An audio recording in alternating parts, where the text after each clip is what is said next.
겨울 바람이 거칠게 불어오는 국경지대의 밤은 칠흑 같은 어둠으로 뒤덮여 있었다. 낡은 군용 지프차 한 대가 덜컹거리는 소리를 내며 제707 특수 임무대대 외곽 초소 앞에 멈춰 섰다. 차문이 열리고 군복 위에 두꺼운 야전 상의를 걸친 이서진이 천천히 땅을 밟았다.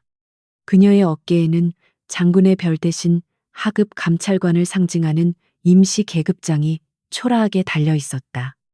날카로운 눈빛은 어둠 속에 잠긴 요새를 꿰뚫어 보듯 응시했고, 차가운 공기 속에서도 흐트러짐 없는 자세는 그녀가 평범한 방문객이 아님을 암시하고 있었다.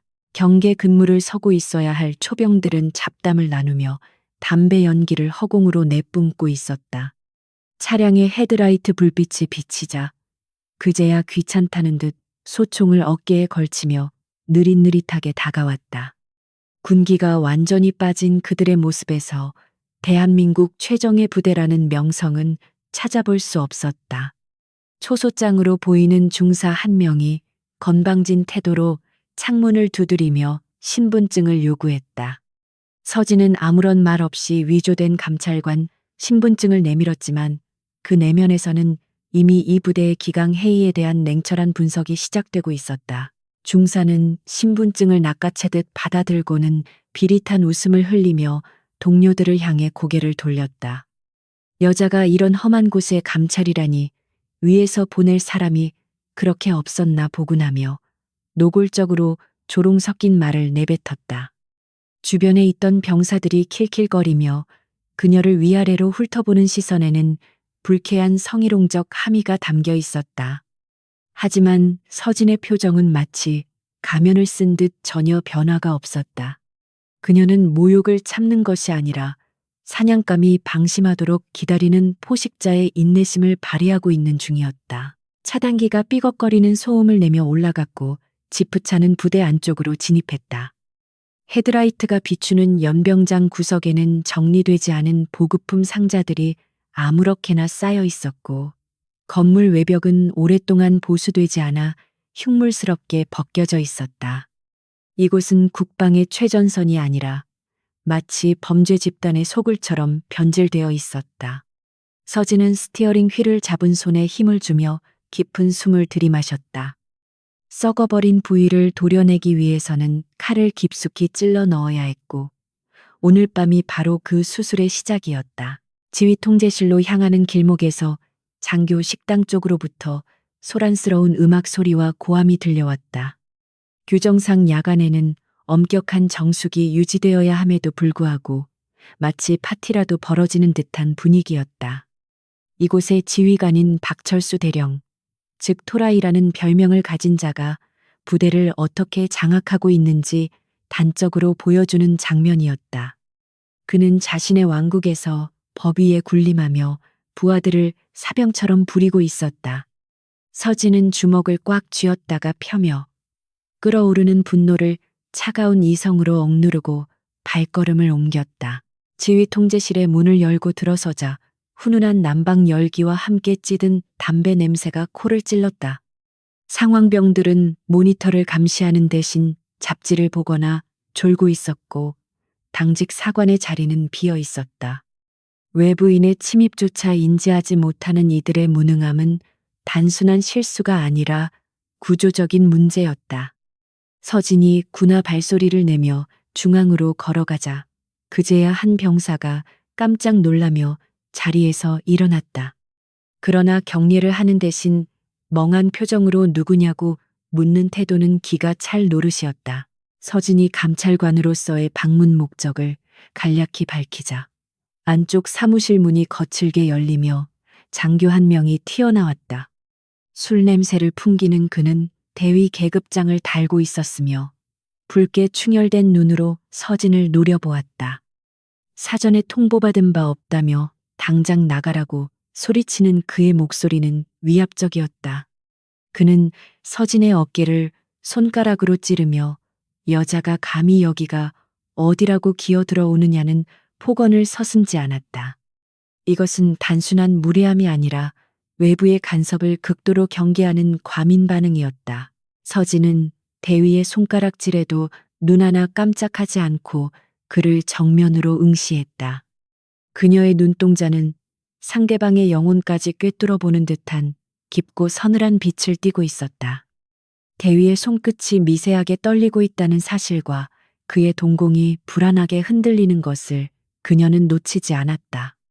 이들은 단순히 규정을 어긴 것이 아니라 무언가 거대한 비밀을 감추고 있는 것이 분명했다. 서진은 낮은 목소리로 자신의 신분을 다시 한번 명확히 고지하며 물러서지 않겠다는 의지를 드러냈다. 대위는 서진의 기세에 잠시 주춤했지만 곧 박철수 대령의 이름을 들먹이며 협박을 시작했다. 우리 연대장님이 알면 너 같은 것들은 쥐도 새도 모르게 사라질 수 있다는 섬뜩한 경고였다. 그는 허리춤에 찬 권총에 손을 얹으며 위협적인 제스처를 취했다. 국경지대에서의 사고사는 얼마든지 조작될 수 있다는 암묵적인 메시지였다. 하지만 서진은 오히려 입가에 희미한 미소를 띄었다. 그들이 이렇게까지 예민하게 반응한다는 것은 그녀가 밟고 있는 땅 밑에 확실한 증거가 묻혀 있다는 방증이었다. 그녀는 과거 특수임무대대 707에서 전설적인 활약을 펼치며 하얀 늑대라는 이명을 얻었던 기억을 떠올렸다. 수많은 전장을 누비며 생사를 넘나들었던 그녀에게 술 취한 장교의 위협 따위는 어린아이의 투정처럼 느껴질 뿐이었다. 그러나 지금은 정체를 드러내고 힘으로 제압할 때가 아니었다.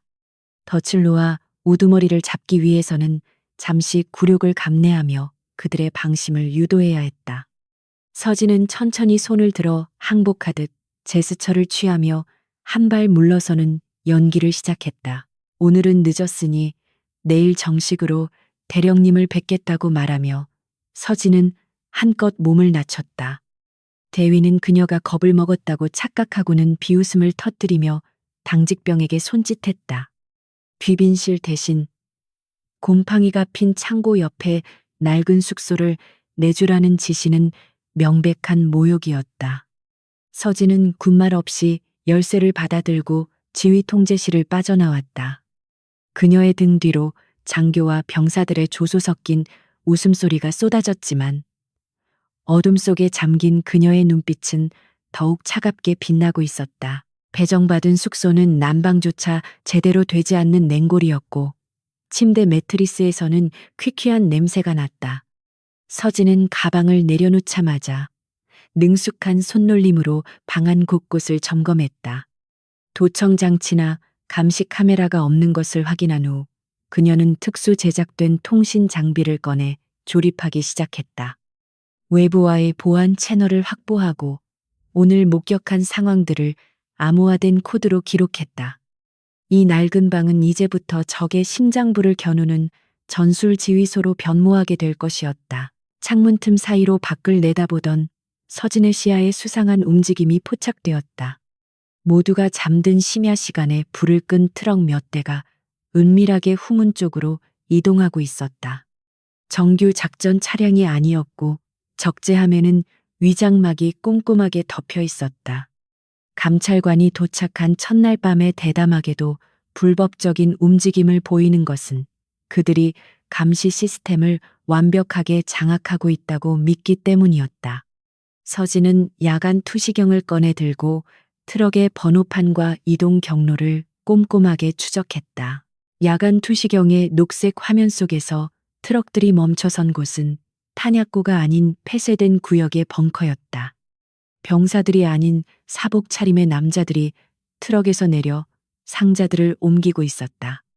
상자 표면에는 군용 마크 대신 정체불명의 붉은색 로고가 찍혀 있었다. 단순한 보급품, 횡령 수준을 넘어선 조직적인 밀수 현장임이 확실했다. 서진의 심장이 빠르게 뛰기 시작했지만 호흡은 더없이 차분하게 가라앉았다. 사냥감의 꼬리를 잡은 늑대는 서두르지 않고 숨통을 끊을 기회를 노리는 법이었다. 트럭들이 어둠 속으로 사라진 후 서진은 장비를 정리하고 차가운 침대에 몸을 뉘었다. 내일 날이 밝으면 박철수 대령과의 첫 대면이 기다리고 있을 것이었다. 그는 자신을 짓밟으려 들겠지만 서진은 그 오만함을 역이용하여 파멸의 구덩이로 밀어넣을 계획이었다. 창밖에서 들려오는 겨울 바람 소리가 마치 다가올 피바람을 예고하는 듯 윙윙거렸다. 그녀는 권총을 베개 밑에 밀어넣으며 잠시 눈을 감았다. 사냥은 이미 시작되었고 멈출 수 있는 방법은 오직 승리뿐이었다. 아침 안개가 채 걷히기도 전 이서진은 완벽한 복장을 갖추고 낡은 숙소를 나섰다. 밤새 찬바람이 스며든 탓에 실내는 냉동고처럼 차가웠지만 그녀의 정신은 그 어느 때보다 맑게 깨어 있었다. 연병장에는 아침 점호를 준비하는 병사들의 모습이 보였으나 그들의 동작은 태떴고 눈빛에는 생기가 없었다. 서진은 주머니 속에 감춰둔 소형 녹음기를 다시 한번 확인하고 연대장실이 있는 본관 건물을 향해 발걸음을 옮겼다. 그녀가 지나갈 때마다 병사들은 힐끔거리며 수군거렸지만 그 누구도 감히 눈을 마주치지는 못했다. 본관 복도는 지나칠 정도로 고요했고 벽에 걸린 부대 구호 액자는 비뚤어져 먼지가 쌓여 있었다. 이 부대가 얼마나 오랫동안 지휘관의 관심 밖에서 방치되어 왔는지를 보여주는 단적인 증거였다. 서진은 집무실 앞에 서서 잠시 호흡을 가다듬은 뒤 노크를 하고 문을 열었다. 안에서는 짙은 담배 연기가 뿜어져 나왔고 소파에는 군복 상의를 풀어헤친 박철수 대령이 거만하게 앉아 있었다. 그는 들어오는 서진을 보고도 자세를 고치기는커녕 다리를 테이블 위에 올린 채 비릿한 미소를 지었다. 박철수 대령 즉 토라이라 불리는 그는 소문대로 예의와 규율 따위는 안중에도 없는 인물이었다. 그는 서진의 경례를 무시하고 입에 물고 있던 시가를 재떨이에 신경질적으로 비벼 껐다.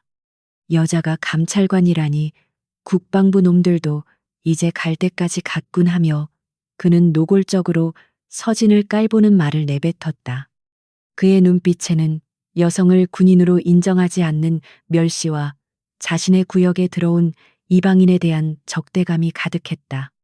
하지만 서진은 그 모욕적인 언사에도 눈썹 하나 까딱하지 않고 부동 자세를 유지했다. 그는 테이블 위에 놓인 서류 뭉치를 턱짓으로 가리키며 귀찮다는 듯 말을 이어갔다.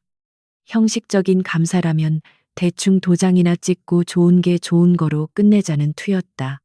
박철수는 서랍에서 두툼한 봉투 하나를 꺼내 서진의 앞으로 던지듯 미끄러뜨렸다. 그것은 명백한 뇌물이었고 동시에 그녀를 시험하는 미끼였다. 이 정도면 서울로 돌아가서 쇼핑이나 즐기기에 충분할 거라며 낄낄거리는 그의 태도는 이 부대가 얼마나 깊이 부패해 있는지를 적나라하게 보여주었다. 이서진은 봉투에는 눈길조차 주지 않은 채 차가운 목소리로 감찰 업무의 원칙을 또박또박 읊조렸다.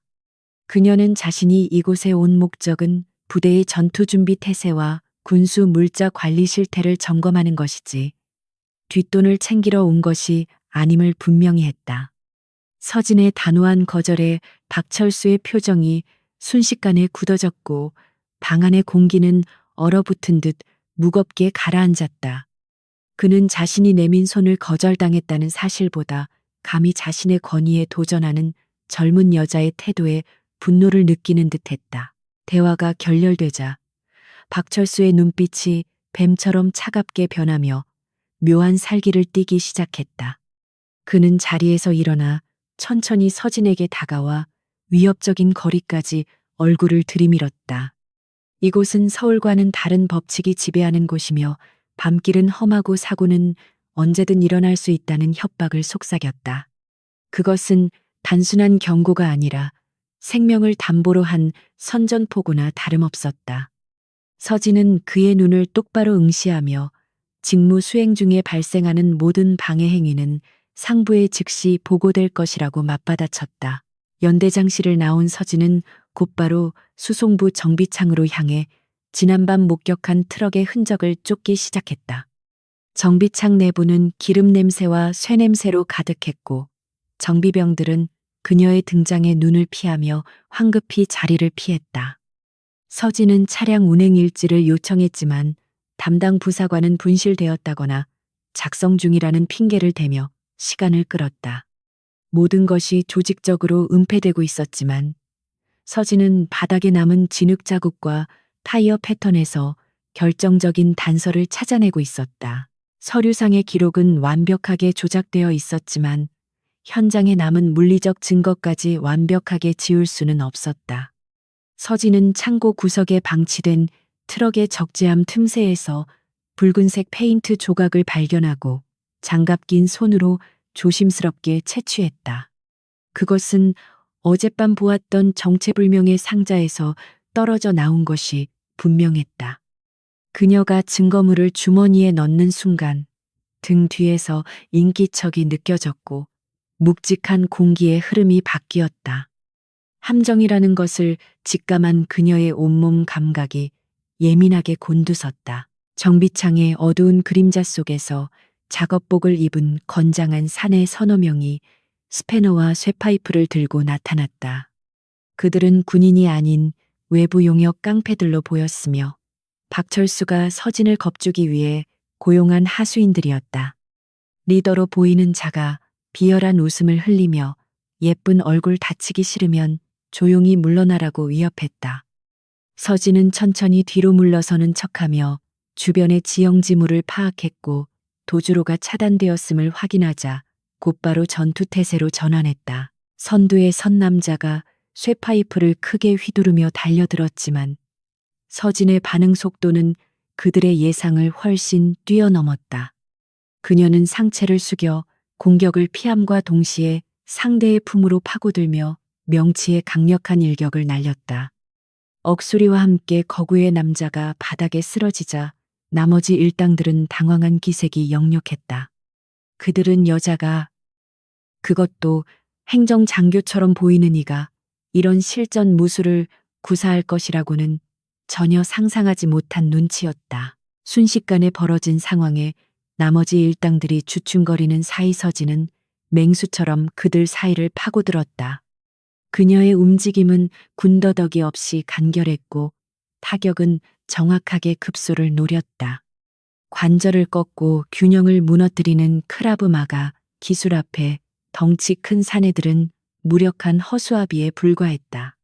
둔탁한 타격음과 고통스러운 비명이 정비창을 울렸지만 밖에서 도와주러 오는 사람은 아무도 없었다. 이것은 박철수가 의도한 고립이었으나 결과는 그의 예상과 정반대로 흘러가고 있었다. 마지막 남은 사내가 공포에 질려 뒷걸음질 치다가 도망치듯 정비창 밖으로 사라졌다. 바닥에 나뒹구는 사내들을 뒤로하고 서진은 흐트러진 운매무새를 단정하게 정리하며 호흡을 골랐다.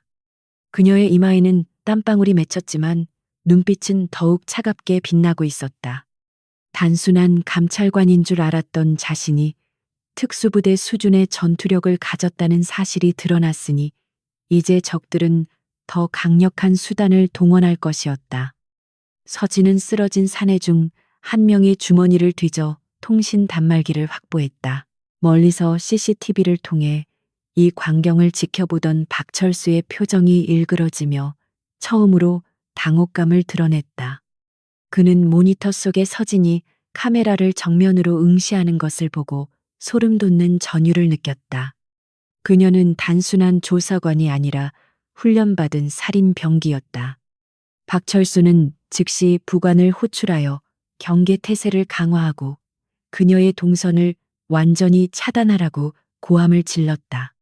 쥐새끼인 줄 알고 덫을 놓았는데 걸려든 것은 굶주린 늑대였다는 사실을 그는 뒤늦게 깨닫고 있었다. 서진은 정비창을 빠져나와 아무 일도 없었던 것처럼 다시 본관으로 향했다. 그녀의 손에는 결정적인 증거물과 적들의 통신 내역이 담긴 단말기가 들려 있었다. 이제 은밀한 조사는 끝났고 전면전이 시작될 시점이 다가오고 있었다. 그녀는 하늘을 올려다보며 곧 닥쳐올 폭풍을 예감했다. 박철수 대령이 국경을 넘어 팔아넘기려던 것이 단순한 무기가 아니라 국가의 안보를 위협하는 기밀이라는 확신이 그녀의 머릿속을 스치고 지나갔다. 칠흑 같은 어둠이 내려앉은 제707 특수임무대대 외곽 초소는 죽음처럼 고요했지만 그 적막함 속에는 팽팽한 긴장감이 감돌고 있었다. 이서진이 머무는 숙소의 전력은 이미 차단되었고 창밖으로 보이는 가로등조차 불길하게 깜박거리며 불안한 분위기를 조성하고 있었다. 서진은 어둠 속에서 침대 위에 앉아 자신의 장비들을 손끝으로 점검하며 박철수가 움직이기 시작했음을 직감했다. 외부와의 통신을 시도해 보았지만 단말기 화면에는 신호 없음이라는 메시지만이 뜰 뿐이었고 이는 부대 전체의 전파 차단 조치가 내려졌음을 의미했다. 적들은 그녀를 완전히 고립시킨 후 사냥하려는 의도를 노골적으로 드러내고 있었다. 서진은 군화를 단단히 조여 매고 검은색 전술 장갑을 착용하며 희미한 미소를 지었다. 그들이 자신을 도간에 든 쥐라고 생각하고 있을 때 그녀는 늑대처럼 울타리를 넘어설 준비를 마친 상태였다. 정문에는 무장한 병사들이 배치되어 있을 것이 분명했기에 서진은 좁은 환기구를 뜯어내고 그 사이로 몸을 미끄러뜨렸다. 차가운 밤 공기가 얼굴을 스치자 그녀의 감각은 더욱 예리하게 살아났고 심장 박동은 전투 리듬에 맞춰 규칙적으로 뛰기 시작했다. 이제부터 그녀는 감찰관이 아닌 어둠 속의 포식자가 되어 움직여야 했다. 건물 외벽을 타고 내려온 서진은 그림자 속에 몸을 숨긴 채 순찰대의 이동 경로를 파악했다. 평소보다 2배 이상 많은 병력이 배치되었고 그들의 손에는 실탄이 장전된 소총이 들려 있었다. 박철수는 단순히 그녀를 겁주려는 것이 아니라 필요하다면 제거할 명분까지 만들어둔 것이 분명했다. 서진은 바닥에 납작 엎드려 탐조등의 불빛이 지나가기를 기다렸다가 찰나의 순간을 이용해 다음 은폐물로 신속하게 이동했다. 그녀의 움직임은 소리조차 나지 않아 바로 옆을 지나가던 초병조차 눈치채지 못할 정도였다.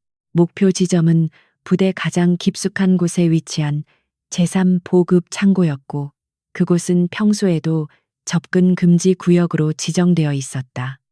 서진은 빗물 배수관을 따라 포복하며 철조망 근처까지 접근했고 그곳에서 경비 시스템의 사각지대를 찾아냈다. 적외선 센서가 촘촘하게 설치되어 있었지만 그녀는 가방에서 꺼낸 휴대용 교란 장치를 이용해 일시적으로 보안망을 무력화시켰다. 붉은색 레이저들이 순간적으로 깜빡이며 사라지자 서진은 고양이처럼 유연하게 철조망을 넘어 창고 뒤편으로 착지했다. 창고의 육중한 철문은 굳게 닫혀 있었지만 환기용 팬이 돌아가는 소리가 들려왔다. 서진은 배관을 타고 올라가 환기구 덮개를 열고 내부의 동태를 살폈다.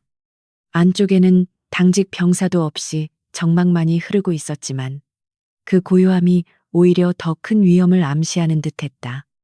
그녀는 로프를 이용해 소리 없이 바닥으로 내려왔고 코를 찌르는 기름 냄새와 곰팡이 냄새 속에서 어젯밤 보았던 붉은 로고가 찍힌 상자들을 찾아냈다.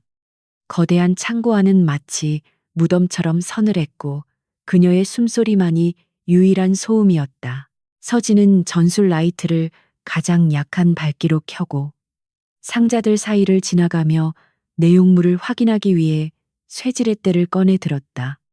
나무 상자의 뚜껑이 삐걱거리는 소리와 함께 열리자 그 안에는 완충제로 꼼꼼하게 포장된 물건들이 드러났다. 포장을 걷어낸 서진의 눈동자가 충격으로 크게 흔들렸는데 그것은 단순한 밀수품이 아니라 최신형 미사일 유도 장치의 핵심 부품들이었기 때문이었다. 박철수는 단순히 군수품을 빼돌리는 수준을 넘어 국가의 안보를 팔아먹는 반역 행위를 저지르고 있었던 것이다.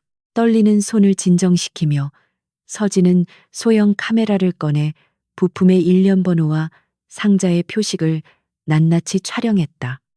이것들은 박철수와 그 배후 세력을 단번에 파멸시킬 수 있는 결정적인 증거였으며 동시에 그녀의 목숨을 노리는 추격자들을 불러들일 사형 선고장이기도 했다. 셔터 소리가 조용한 창고 안에 작게 울려 퍼질 때마다 그녀는 등 뒤를 경계하며 신경을 곤두세웠다. 모든 증거 수집이 끝나갈 무렵 창고 밖에서 자갈 밟는 소리와 함께 무전기 잡음이 들려왔다. 순찰대가 창고 쪽으로 접근하고 있었고 문고리가 돌아가는 소리가 들리며 잠금 장치가 해제되고 있었다.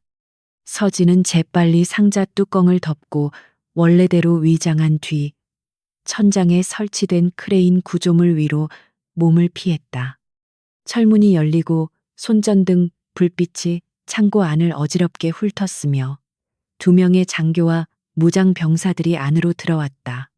그들은 무언가 낌새를 챈 듯 긴장한 표정으로 주변을 두리번거렸고 서진은 숨을 죽인 채 그들의 머리 위에서 상황을 지켜보았다. 장교 중 한 명이 바닥에 떨어진 젖은 흙 자국을 발견하고는 동료에게 신호를 보냈다. 쥐새끼가 들어온 것 같다는 그의 말에 병사들이 일제히 총구를 겨누며 수색 대형을 갖췄다. 서진은 자신이 발각되는 것은 시간 문제임을 깨닫고 주머니에서 연막탄을 꺼내 안전핀을 뽑았다. 정면 대결은 불가능한 상황이었기에 혼란을 틈타 탈출하는 것이 유일한 생존 전략이었다.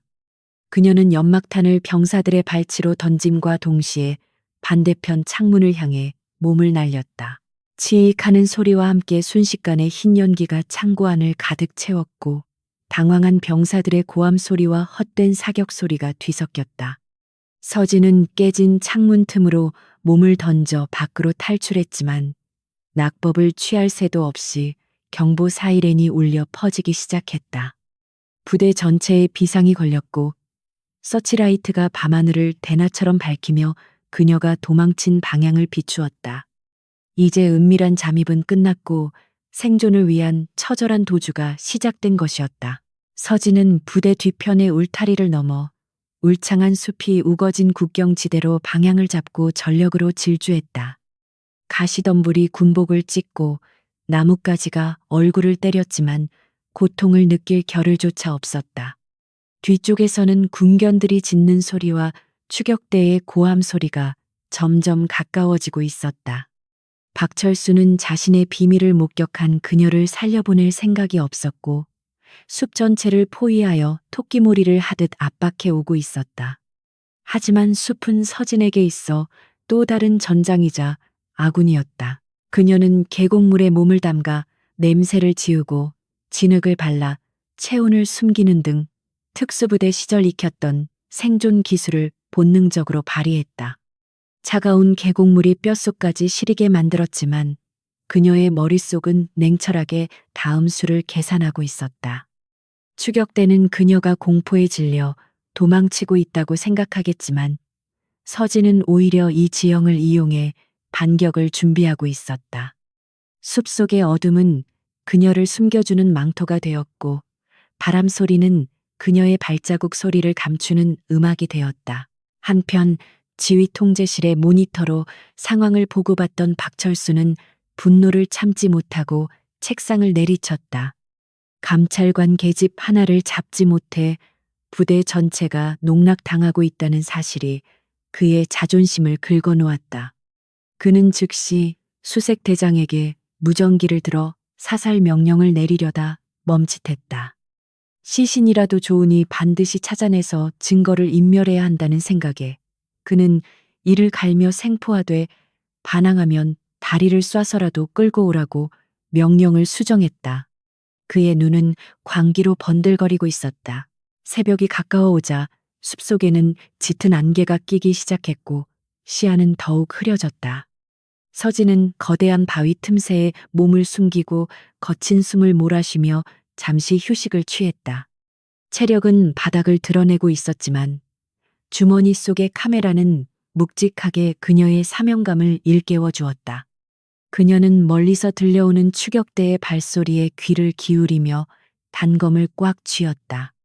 이제 사냥꾼과 사냥감의 위치가 뒤바뀔 시간이 다가오고 있었고 하얀 늑대는 안개 속에서 이빨을 드러낼 준비를 마쳤다. 동쪽 하늘이 푸르스름하게 밝아오기 시작했지만 협곡의 안개는 여전히 짙게 깔려 시야를 방해하고 있었다. 이서진은 거친 숨을 고르며 바위 뒤에 몸을 밀착시킨 채 무전기에서 들려오는 잡음에 귀를 기울였다. 박철수 대령이 지휘하는 추격대는 그녀를 붉은 골짜기라 불리는 험준한 지형으로 몰아넣고 있었다. 그곳은 과거 산사태로 인해 폐쇄된 구역이자 저격수가 매복하기에 가장 완벽한 킬존 킬전이었다. 서진은 이것이 단순한 추격전이 아니라 자신을 확실하게 제거하기 위해 정교하게 설계된 함정임을 본능적으로 감지했다. 그때 무전기 채널에서 낯선 목소리가 희미하게 들려왔는데 그것은 고통에 찬 비명과 구조 요청이었다. 목소리의 주인공은 김희병이라는 어린 병사였으며 평소 박철수의 비리에 대해 회의적인 태도를 보였던 인물이었다. 서진은 박철수가 자신을 유인하기 위해 부하를 미끼로 던져놓았다는 사실을 깨닫고 치가 떨리는 분노를 느꼈다. 뻔히 보이는 함정이었지만 부상당한 아군을 외면하는 것은 그녀의 신념에 어긋나는 일이었기에 서진은 입술을 깨물며 골짜기 진입로를 향해 방향을 틀었다. 협곡의 입구는 거대한 괴물의 아가리처럼 흉물스럽게 입을 벌리고 있었고 양옆으로 깎아지른 절벽이 위압감을 주었다. 서진은 바닥에 깔린 낙엽을 밟는 소리조차 내지 않으려 조심스럽게 발을 옮기며 주변의 동태를 살폈다. 숲속의 새들조차 울지 않는 기이한 정적은 누군가가 숨을 죽이고 방아쇠에 손가락을 걸고 있음을 의미했다. 그녀의 온몸 세포가 경고음을 울리고 있었지만 서진은 낮은 포복 자세로 안개 속을 뚫고 신음 소리가 들리는 곳으로 조금씩 접근했다. 안개가 잠시 걷힌 틈으로 바위 틈에 쓰러져 있는 김희병의 모습이 서진의 시야에 들어왔다. 그의 다리는 바위 사이에 끼어 있었고 군복은 붉은 피로 흥건하게 젖어 있었다. 서진이 그에게 다가가자 김희병은 흐릿한 눈으로 그녀를 바라보며 쉰 목소리로 오지 말라고 애원했다. 저 위에 저격수가 있다는 그의 경고가 채 끝나기도 전에 날카로운 파열음이 협곡을 울렸고 서진의 발치에 있던 돌이 산산조각이 나며 파편이 튀었다. 서진은 반사적으로 몸을 날려 김희병이 있는 바위 뒤쪽으로 몸을 숨겼다. 둔탁한 총성이 메아리치며 사수 위치를 특정하기 어렵게 만들었지만 탄착점을 통해 대략적인 방향은 가늠할 수 있었다. 11시 방향 절벽 위쪽 능선에서 저격수가 스코프를 통해 그들을 내려다보고 있는 것이 분명했다. 박철수는 단순히 그녀를 죽이는 것이 아니라 사냥감을 천천히 괴롭히며 절망 속에 죽어가게 만들려는 잔인한 계획을 세운 것이었다. 김희병은 고통과 공포로 몸을 떨면서 박철수 대령이 이 모든 것을 사고사로 위장하려 한다고 털어놓았다. 그는 자신이 탄약고의 비밀 장부를 우연히 목격했기 때문에 제거 대상이 되었다며 눈물을 흘렸다. 서진은 응급처치 키트를 꺼내 지혈제를 뿌리고 붕대를 감으며 그를 안심시켰다. 그녀는 단호한 눈빛으로 반드시 살아서 이곳을 나갈 것이며 네가 겪은 부당함을 증언하게 해주겠다고 약속했다. 그녀의 침착함은 패닉 상태에 빠진 김희병에게 용기를 불어넣었다. 하지만 상황은 절망적이었고 엄폐물 밖으로 나가는 순간 머리통이 날아갈 위험이 도사리고 있었다. 서진은 주머니를 뒤져 연막탄 하나와 거울 조각을 꺼내 들고 짧은 시간 동안 작전을 구상했다. 저격수의 시야를 가리고 그 틈을 타서 사격 위치를 무력화시켜야만 탈출구가 열릴 것이었다. 그녀는 자신의 군복 상의를 벗어 나뭇가지에 걸쳐 미끼를 만든 뒤 김희병에게 신호하면 그것을 흔들라고 지시했다. 이것은 목숨을 건 도박이었지만 다른 선택지는 없었다. 김희병이 떨리는 손으로 군복을 흔들자마자 예상대로 두 번째 총성이 울리며 옷가지가 찢겨 나갔다. 그 찰나의 순간 서진은 거울을 통해 절벽 위에서 반짝이는 스코프의 반사광을 포착했다. 위치가 확인되자마자 그녀는 연막탄의 안전핀을 뽑아 저격수가 있는 방향의 아래쪽 바위로 정확하게 투척했다. 흰 연기가 피어오르며 시야가 차단되자 저격수는 당황한 듯 무차별 사격을 가하기 시작했고 바위 파편들이 비오듯 쏟아졌다. 서진은 그 혼란을 틈타 김이병을 부축해 일으킨 뒤 협곡 안쪽에 숨겨진 좁은 틈새로 몸을 피했다. 그곳은 빗물이 흘러내려 만든 자연 동굴로 저격수의 사각지대였지만 입구가 좁아 발견하기 힘든 곳이었다. 두 사람은 어둠 속에서 거친 숨을 몰아쉬며 잠시 숨을 돌렸다. 김이병은 이 동굴이 과거 밀수꾼들이 이용하던 비밀 통로와 연결되어 있다는 사실을 기억해냈고, 이는 그들에게 있어 한 줄기 희망의 빛과 같았다. 동굴 안은 습하고 미끄러웠지만 서진은 부상당한 김이병을 어깨로 부축하며 묵묵히 앞으로 나아갔다. 그녀의 체력은 한계에 다다랐지만 정신력은 더욱 강인하게 타오르고 있었다. 박철수는 그녀가 쥐덫에 걸렸다고 생각하고 샴페인을 터뜨릴 준비를 하고 있겠지만 그녀는 덫을 부수고 사냥꾼의 목덜미를 물기 위해 돌아가고 있었다. 어둠 속에서 빛나는 그녀의 눈동자는 복수심보다는 정의를 실현하겠다는 결기로 가득 차 있었다. 긴 터널을 빠져나오자 부대 외곽의 울창한 숲과 연결된 출구가 나타났고 아침 햇살이 눈부시게 쏟아져 내렸다. 서진은 김이병을 안전한 숲을 속에 눕히고 통신 장비를 다시 켰다. 이번에는 다행히도 그녀가 미리 심어둔 백업 채널이 활성화되었고 믿을 수 있는 옛 동료들의 신호가 잡히기 시작했다. 그녀는 짧고 명료하게 현재 위치와 상황을 보고하고 지원 병력을 요청했다. 반격의 서막이 오르고 있었다. 서진은 멀리서 보이는 부대 전경을 바라보며 흙투성이가 된 얼굴을 닦아냈다. 그녀는 더 이상 숨어 다니는 도망자가 아니었으며 이제는 심판자가 되어 돌아갈 차례였다. 김이병은 그녀의 손을 잡으며 고맙다는 말을 전했고 서진은 묵묵히 고개를 끄덕이며 그의 어깨를 두드려 주었다. 협곡에서의 죽음의 위기는 오히려 그녀를 더욱 강하게 만들었고 박철수의 파멸을 앞당기는 결정적인 계기가 되었다. 이제 그녀에게 남은 것은 단 하나. 썩어빠진 지휘부를 도려내고 707 부대의 명예를 되찾는 일뿐이었다. 서진은 소총의 장전 손잡이를 당기며 차가운 금속성 소리를 즐겼다. 바람의 방향이 바뀌었고 사냥꾼은 이제 사냥감이 되어 공포에 떨게 될 것이었다. 그녀는 김이병을 숲속 안전 가옥으로 이동시킨 뒤 홀로 다시 부대를 향해 발걸음을 옮겼다. 진짜 전쟁은 이제부터 시작이었다. 태양이 중천에 떠올랐지만 제707 특수임무대대 외곽 숲속은 전운이 감도는 팽팽한 긴장감으로 가득 차 있었다. 이서진은 찢어진 감찰관의 재킷을 벗어던지고 은신처에 미리 준비해 두었던 검은색 컴뱃 셔츠와 전술 조끼를 착용했다.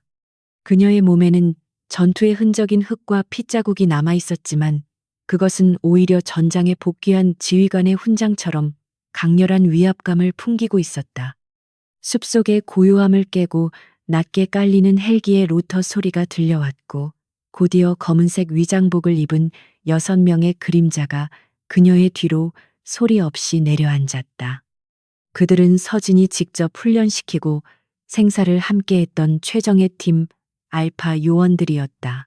팀장인 서진을 향해 알파 팀원들은 절도 있는 거수경례를 올렸고 그들의 눈빛에는 지휘관에 대한 무한한 신뢰와 존경이 담겨 있었다. 서진은 짧은 눈짓으로 그들의 인사를 받고 바닥에 펼쳐진 부대 배치도 위로 손가락을 짚어가며 작전을 지시했다.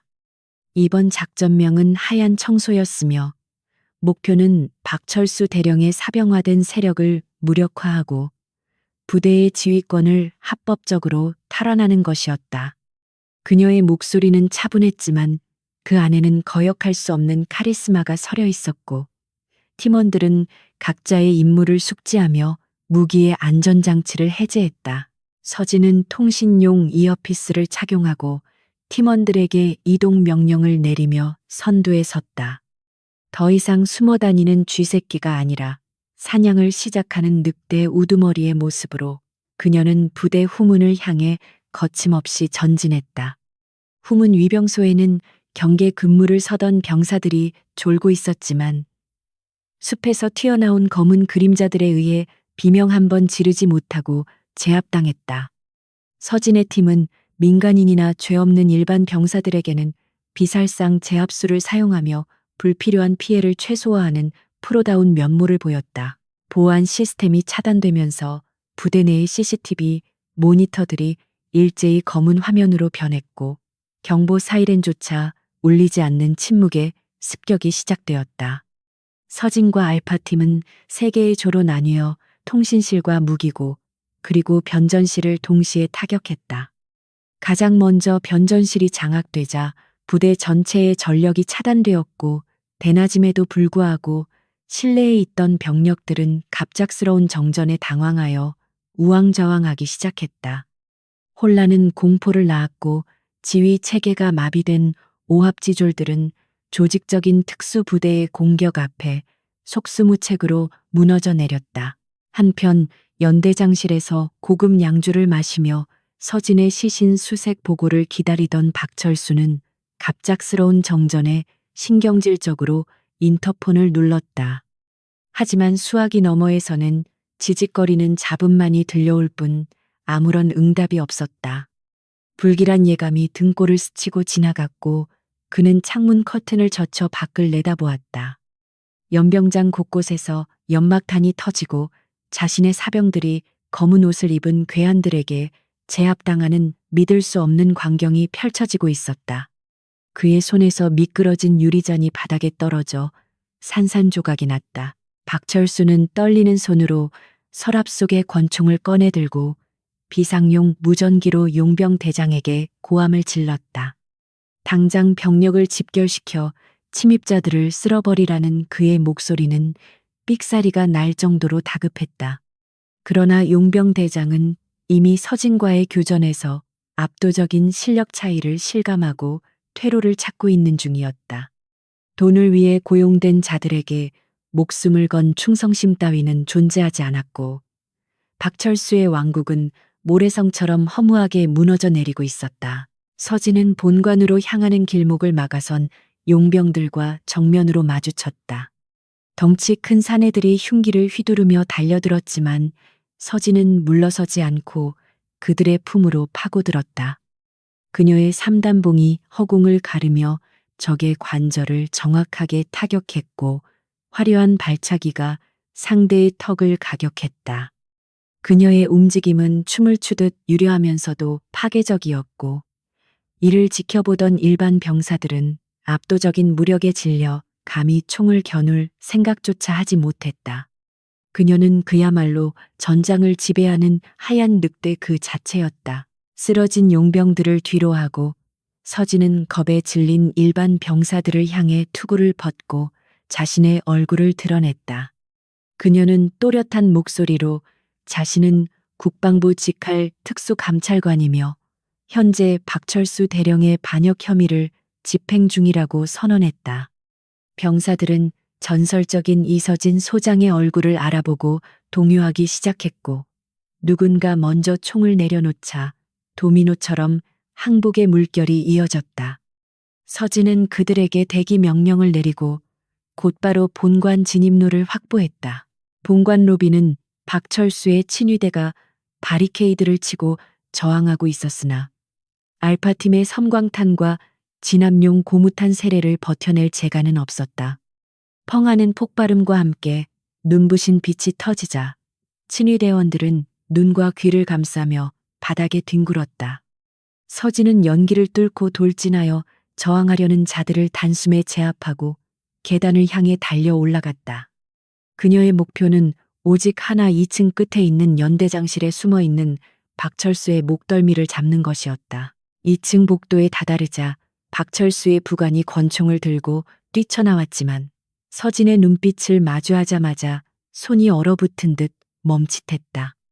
그는 이미 전세가 기울었음을 직감하고 있었고 헛된 저항이 죽음을 의미한다는 것을 알고 있었다.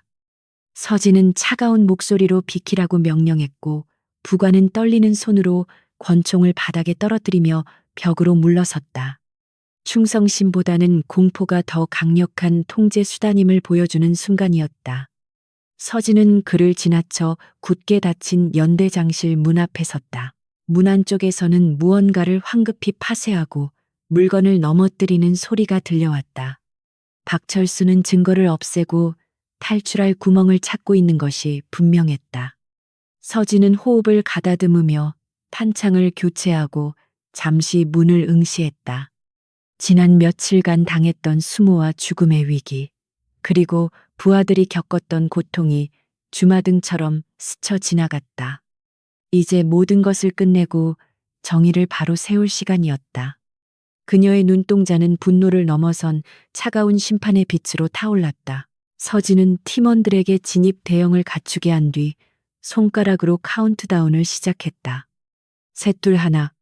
그녀의 신호와 함께 육중한 군화발이 마호가니 원목으로 된 문을 강타했다.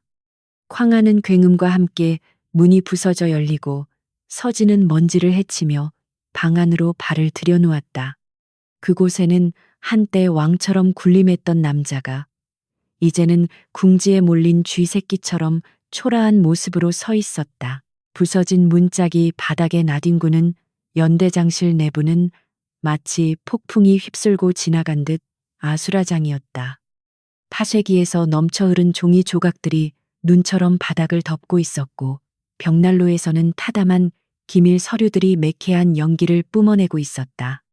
박철수 대령은 책상 뒤에 서서 당황한 표정으로 멈춰 섰으며 그의 한 손에는 라이터가 다른 한 손에는 챙기다만 금괴 가방이 들려 있었다.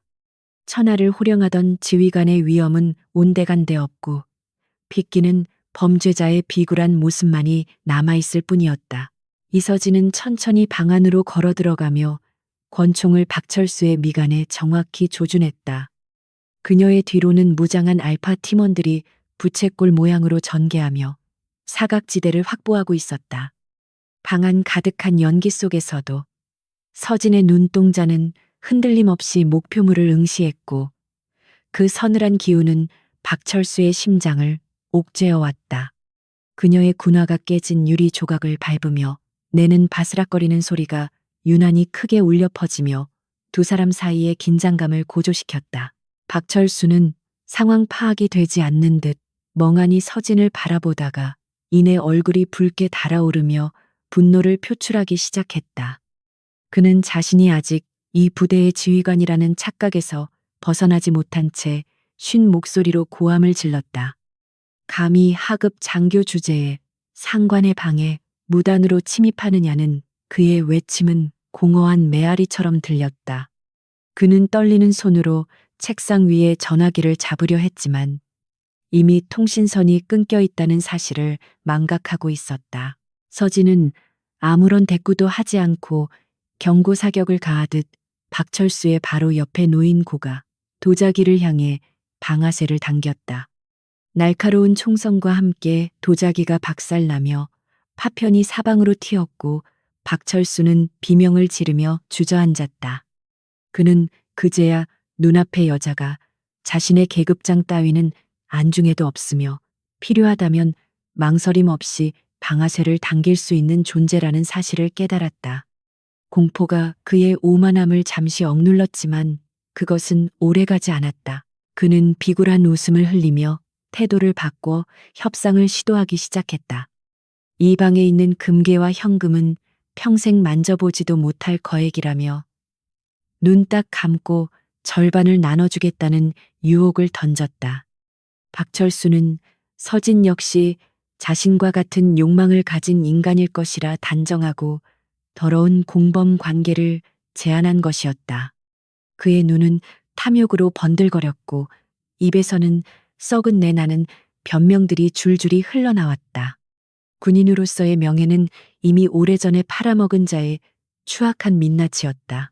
서진은 혐오감을 감추지 않고 한 발자국 더 다가가며 차가운 목소리로 그의 제안을 일축했다. 당신이 훔친 것은 돈이 아니라 이 나라를 지키는 병사들의 피와 땀이며 국가의 안보라는 사실을 꼬집었다. 그녀의 말은 비수처럼 박철수의 가슴을 찔렀고 그가 쌓아 올린 자기 합리화의 성벽을 무너뜨렸다. 서진은 그에게 더 이상의 자비는 없으며 오직 군법 회의의 엄중한 심판만이 기다리고 있을 뿐이라고 통보했다. 궁지에 몰린 쥐가 고양이를 무는 법이듯 박철수의 공포는 극단적인 광기로 변질되었다. 그는 자신의 제안이 거절당하자 자존심에 씻을 수 없는 상처를 입었고 이성을 잃고 날뛰기 시작했다. 그는 책상 서랍 속에 숨겨둔 권총으로 손을 뻗으며 입에 담지 못할 욕설을 퍼부었다. 감히 여자 주제에 나를 가르치려 드느냐는 그의 외침에는 뒤틀린 우월감과 패배감이 뒤섞여 있었다. 그는 자신이 파멸했다는 사실을 인정하기보다는 상대를 파괴하고 싶어 했다. 서진은 그가 서랍을 여는 찰나의 순간을 놓치지 않고 맹수처럼 달려들어 책상을 발로 걷어찼다. 육중한 책상이 밀리면서 박철수의 손이 끼었고 그는 고통스러운 비명을 지르며 권총을 떨어뜨렸다. 하지만 그는 고통 속에서도 악을 쓰며 반대편 손으로 잡동사니를 집어던지며 발악했다. 그의 눈은 뒤집혀 흰자위가 보였고 입가에는 거품이 일어 마치 미친 개처럼 보였다. 박철수는 책상 위로 몸을 던져 서진의 멱살을 잡으려 했지만 그녀는 가볍게 몸을 틀어 그의 손목을 꺾어버렸다. 바닥에 처박힌 그는 치욕스러움에 몸을 떨며 고개를 쳐들고 서진을 노려보았다. 그의 눈앞에는 차가운 총구가 격여져 있었지만 이미 이성을 상실한 그는 상황 판단력을 잃은 상태였다. 그는 마지막 발악처럼 목에 핏대를 세우며 소리를 질러댔다. 야, 이 미친년아, 내 머리에 총을 겨눠 당장 꺼져. 너 돌았어. 박철수의 입에서 터져 나온 말은 지휘관의 명령이 아니라 시정잡배의 악다구니에 불과했다. 그는 침을 튀기며 서진을 모욕했고 자신이 가진 권력이 여전히 유효하다고 믿고 싶어 했다. 이 장면은 그가 얼마나 권력에 취해 타락했는지를 보여주는 가장 비극적이고도 희극적인 순간이었다. 그의 고함 소리는 부서진 창문을 통해 밖으로 새어나갔지만 그 누구도 그를 도우러 오지 않았다. 서진은 눈 하나 깜짝하지 않고 권총의 안전장치를 해제하는 찰칵 소리로 그의 고함을 잠재웠다. 차가운 금속성 소음이 방 안의 공기를 얼어붙게 만들었고 박철수의 입이 서서히 다물어졌다. 서진은 총구를 그의 이마에 밀착시키며 낮고 무거운 목소리로 속삭였다. 당신의 계급은 이제 끝났어, 박철수. 지금 당신은 지휘관이 아니라 국가 반역죄 현행범일 뿐이야. 그녀의 눈빛은 그를 벌레 보듯 내려다보고 있었다. 그제야 박철수의 눈에서 광기가 사라지고 죽음에 대한 원초적인 공포가 자리 잡기 시작했다. 그는 서진의 눈동자 속에서 자신의 초라한 최후를 목격했고 다리에 힘이 풀려 주저앉고 말았다. 바지가 축축하게 젖어 들어갔고 그는 살려달라고 애원하듯 입술을 달싹였지만 목소리가 나오지 않았다. 천하를 호령하던 토라이 대령이 젊은 여성 장교 앞에서 완전히 무릎을 꿇는 순간이었다. 서진은 알파 팀원들에게 눈짓을 보냈고 대기하고 있던 요원들이 달려들어 박철수에게 수갑을 채웠다. 철커덕하는 소리와 함께 그의 양손이 뒤로 결박되었고 그는 짐승처럼 질질 끌려 나갔다. 복도로 끌려 나가면서도 그는 억울하다며 고래고래 소리를 질렀지만 그를 바라보는 부하들의 시선은 싸늘하기만 했다. 그의 몰락은 그 자신이 자초한 필연적인 결과였다. 박철수가 끌려나간 후 텅 빈 연대장실에는 기묘한 정적만이 감돌았다. 서진은 천천히 총을 내리고 홀스터에 집어넣으며 깊은 한숨을 내쉬었다. 긴장이 풀리면서 피로가 몰려왔지만 가슴 한구석에는 묵직한 돌덩이가 내려간 듯한 안도감이 찾아왔다. 그녀는 창가로 다가가 깨진 유리를 통해 들어오는 바람을 맞으며 밖을 내다보았다. 연병장에는 체포된 반란군들이 줄지어 앉아 있었고 멀리서 헌병대의 사이렌 소리가 들려오고 있었다. 서진은 책상 위에 놓인 박철수의 계급장을 집어들어 잠시 바라보다가 쓰레기통에 던져 넣었다. 그것은 명예를 잃은 군인에게는 더 이상 필요 없는 장식품에 불과했다. 그녀는 무전기를 들어 본부의 상황 종료를 알렸다. 작전명 하얀 청소 완료. 주모자 확보. 본부의 응답을 들으며 서진은 헝클어진 머리카락을 쓸어 넘겼다. 길고 길었던 밤이 끝나고 있었다. 이제 남은 것은 부대를 정상화하고 상처받은 병사들을 위로하는 일이었다. 서진은 방을 나서기 전 벽에 걸려있던 삐뚤어진 태극기 액자를 똑바로 고쳐 걸었다. 그것은 단순히 액자를 고치는 행위가 아니라 무너진 군의 기강과 정의를 다시 세우겠다는 그녀의 다짐이었다. 복도 끝에서 아침 햇살이 길게 비쳐 들어오며 그녀의 그림자를 길게 드리웠다. 하얀 늑대의 사냥은 끝났지만 그녀의 임무는 아직 끝나지 않았다.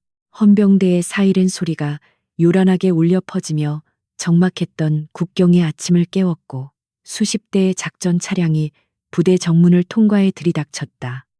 국방부 직할 수사관들이 차에서 뛰어내려 현장을 통제하기 시작했고 반란에 가담했던 장교들과 용병들은 굴비 엮이듯 줄지어 연행되었다.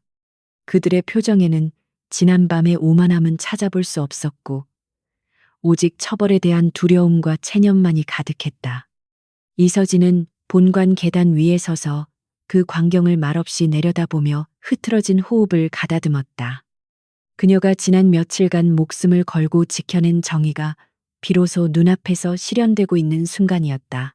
박철수 대령은 양손에 수갑을 차고 포승줄에 묶인 채 두 명의 헌병에게 이끌려 나왔다.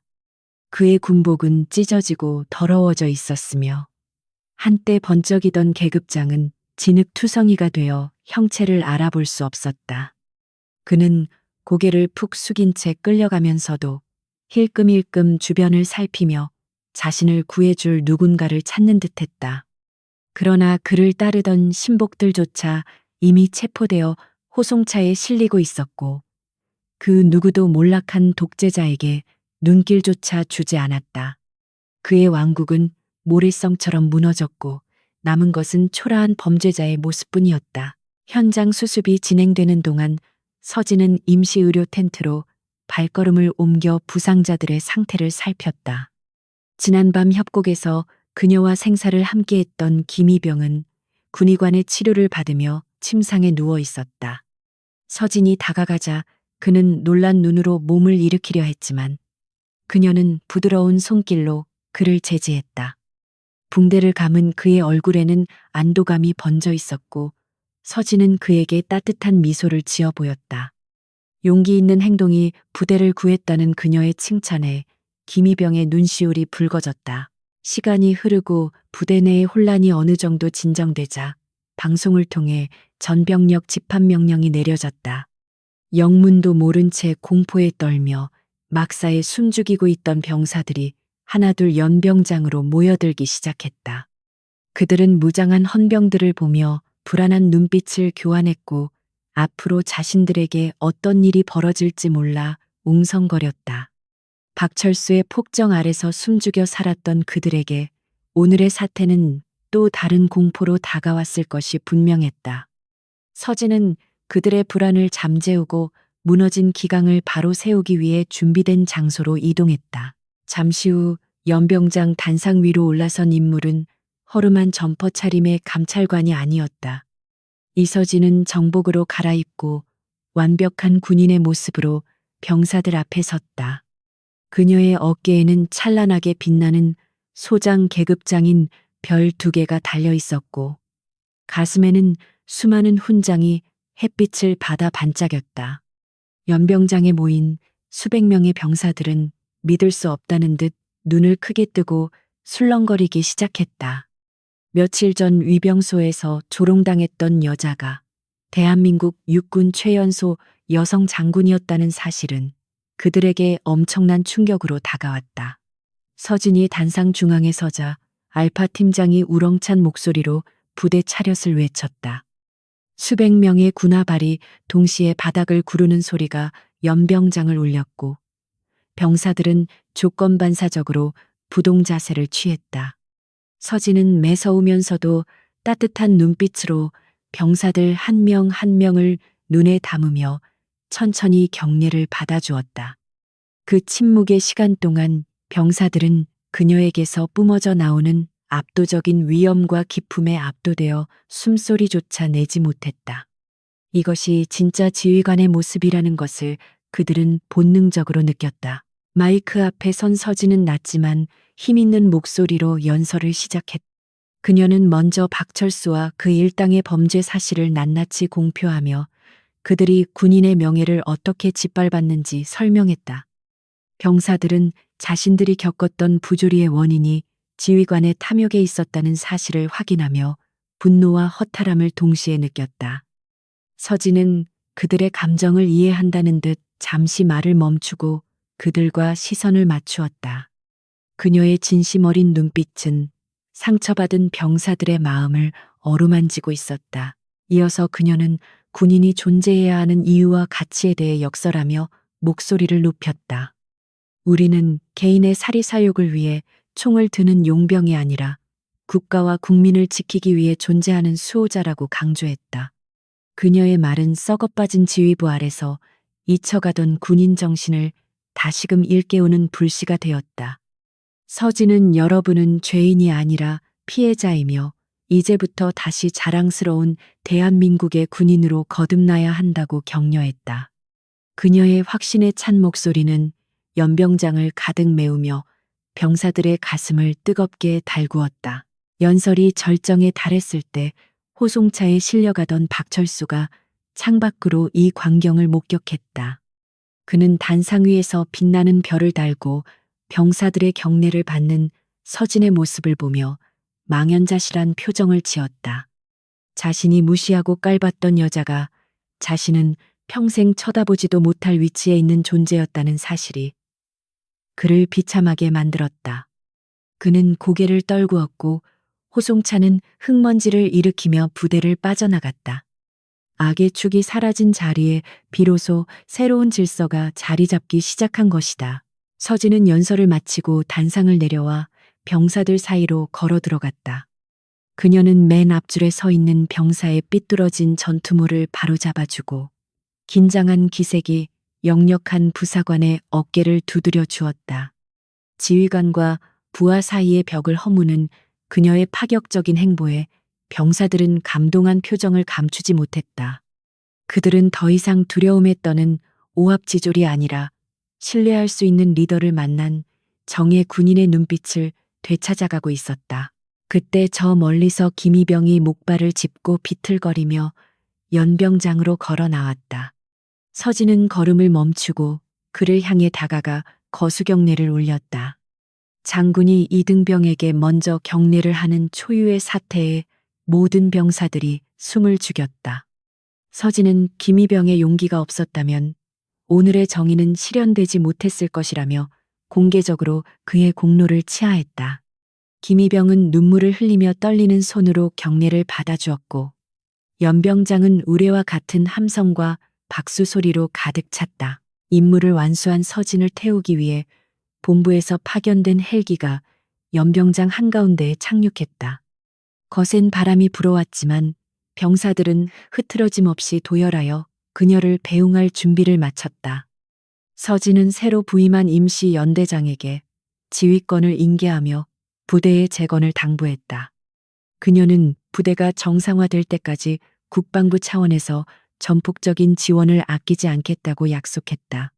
그녀는 떠나지만 그녀가 남긴 정신은 이곳에 남아 이 부대를 다시 일으켜 세울 것이었다. 헬기에 오르기 전 서진은 마지막으로 뒤를 돌아 부대 전경을 눈에 담았다. 낡고 칙칙했던 회색빛 건물들이 아침 햇살을 받아 황금빛으로 빛나고 있었다. 그것은 단순히 날씨 탓이 아니라 이곳을 짓누르던 어둠이 걷히고 희망이 싹트고 있다는 증거였다. 그녀는 자신의 가슴속 깊은 곳에서 뜨거운 무언가가 차오르는 것을 느꼈다.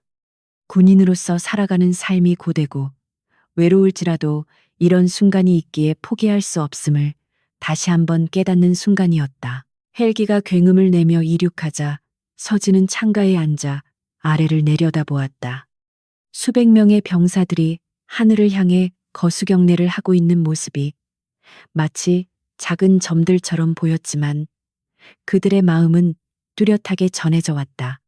그녀는 창문에 손을 대고 그들에게 작별 인사를 건넸다. 하얀 늑대는 자신의 영역을 정화하고 또 다른 사냥터, 아니 또 다른 정의가 필요한 곳을 향해 떠나가고 있었다. 푸른 하늘 위에서 내려다본 국경지대는 평화롭고 아름다웠다. 산맥은 굽이치며 이어졌고 강물은 햇빛을 받아 반짝였다. 서진은 헤드셋을 통해 들려오는 조종사의 비행 보고를 들으며 등받이에 몸을 기댔다. 피로가 몰려왔지만 마음만은 깃털처럼 가벼웠다. 그녀의 눈은 지평선 넘어 떠오르는 태양을 향해 고정되어 있었다.